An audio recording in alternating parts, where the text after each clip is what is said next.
नमस्कार, मैं रजनीकांत। आप सभी का बहुत बहुत स्वागत है। बिहार की राजनीति में कई दिनों की जो उठापटक थी, इसके बाद सारा माहौल शांत हो गया है। मगर तेजस्वी यादव ने जिस तरीके से कहा है कि खेला अभी बाकी है, उस पर गौर करने की ज़रूरत है। क्या कुछ होने वाला है? फिलहाल सब कुछ सेट है, मगर 12 को बड़ा टेस्ट है।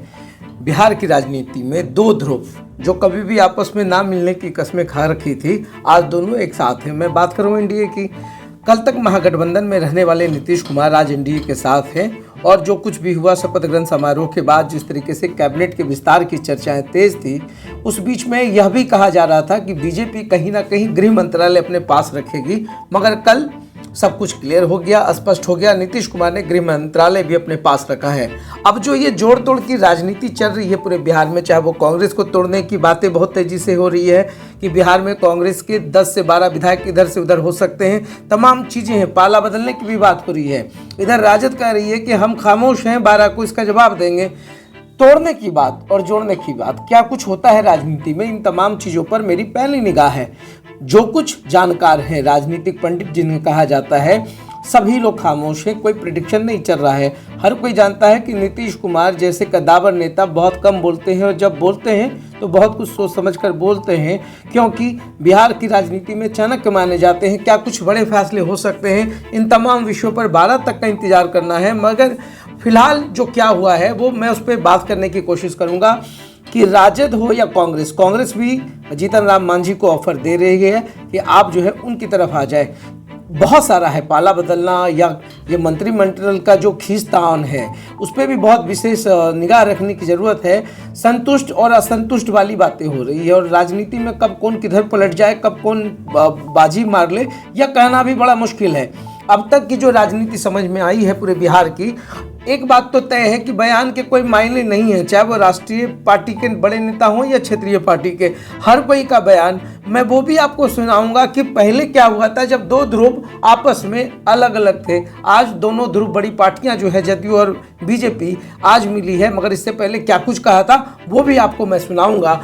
फिलहाल जो बात है वो 12 का है।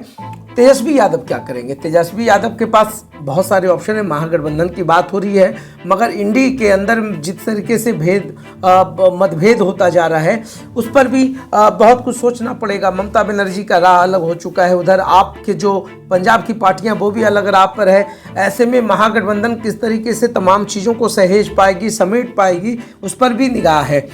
12 को है। अब जो बात है पूरे बिहार में आप देखिएगा, बड़े बड़े होर्डिंग्स लगाए गए थे। एक समय ऐसा हो रहा था, किसी ने कल्पना नहीं की थी कि बीजेपी एनडीए के बीजेपी जो है वो नीतीश कुमार के साथ जाएगी या नीतीश कुमार बीजेपी के साथ जाएगी। इन तमाम चीज़ों के बीच में बड़े बड़े होर्डिंग्स पूरे बिहार में लगे थे। क्या कुछ नुकसान हुआ है वैसे नेता को जो तैयारी कर कर बैठे थे कि लोकसभा का चुनाव लड़ेंगे, उनकी उम्मीदों पर पानी फिर गया। बयान वीरों की उम्मीदों पर पानी फिर गया। बयानवीर जो है बड़ी बड़ी जो बातें कह रहे थे कि हमने इसलिए जदयू छोड़ा क्योंकि वहाँ पर ललन सिंह की हुकूमत थी। आज वो तमाम लोग एक साथ हो गए, एक मंच पे हो गए। जिन लोगों ने एक दूसरे को भला बुरा कहा है, कल तक जीतन राम मांझी को नीतीश कुमार ने सदन में कहा था कि आपको कोई दिमाग है, आप बैठिए। अब क्या है कि अब वो बैठिए वाली बात पर जो है अब नीतीश कुमार बैकफुट पे हैं, कह रहे हैं कि अरे आप तो मेरे बड़े भाई हैं।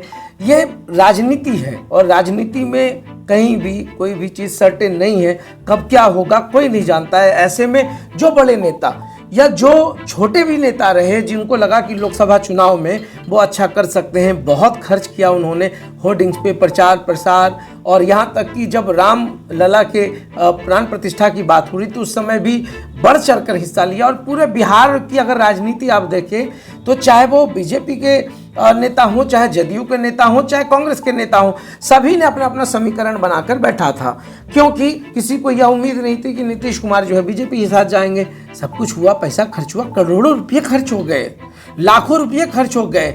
अब चूंकि दोनों की मिलन हो गई है तो अब क्या होगा, बात ये भी है। तो बिहार में संशय की स्थिति बनी हुई है। कांग्रेस के विधायकों को तोड़ने की बात चल रही है, इधर बीजेपी जो है वो अलग दावा कर रही है कि राजद से टूट हो सकता है। राजद कह रही है कि इंतजार कीजिए। तेजस्वी यादव भी खामोश बैठे। क्या खेला होगा क्या नहीं होगा यह तो आने वाला वक्त तय करेगा। बिहार की राजनीति किस करवट जाएगी, 12 के बाद हर कुछ स्पष्ट होगा, क्योंकि लोकसभा चुनाव है। ऐसे में लोकसभा की पूरी तैयारी है। तमाम चीज़ें अटकलबाजियों के बीच बिहार की राजनीति 12 के बाद स्पष्ट हो जाएगी। क्या मजबूत स्थिति में एनडीए होगी, क्या नीतीश कुमार को सबसे बड़ा पटखनी जो है तेजस्वी यादव देंगे, क्या कांग्रेस टूटेगी, क्या कुछ होगा, इन तमाम विषयों पर 12 के बाद फिर एक बार बिहार के विकास की बात होगी, राजनीति की बात होगी। प्रशांत किशोर जो दावा कर रहे हैं कि नीतीश कुमार 0 पे आउट हो जाएंगे, सभी का दावा है, हर कोई अपनी अपनी एनालिसिस कर बैठा है, मगर जहाँ तक मुझे समझ में आ रहा है कि कोई बड़ा खेला नहीं होने वाला है। केंद्र में बीजेपी का साथ है, बिहार में एनडीए है, दोनों के गठबंधन है, मजबूत गठबंधन है, और क्या कुछ होगा ये हर कोई जानता है। फिलहाल कयासों का बाजार गर्म है, बयानबाजी जारी है, 12 के बाद सब कुछ स्पष्ट होगा। क्या कुछ होगा देखते रहिए साथ। बहुत बहुत धन्यवाद। अब इसके बाद किसी भी परिस्थिति में लौट कर जाने का प्रश्न नहीं पैदा होता। हम रहें या मिट्टी में मिल जाए, रहें या मिट्टी में मिल जाए, आप लोगों के साथ अब कोई समझौता भविष्य में नहीं होगा। से देश और राम से राष्ट्र के मार्ग को और प्रशस्त कर दरवाजे हमेशा के लिए बंद हो चुके हैं। आपके नारे बता रहे हैं, जनता भी चाहती है कि अब नीतीश बाबू को वापिस न लिया जाए। यही मंत्री पद से हटाऊंगा, उसी दिन ये पगड़ी खुलेगा और आपका भी आशीर्वाद चाहिए।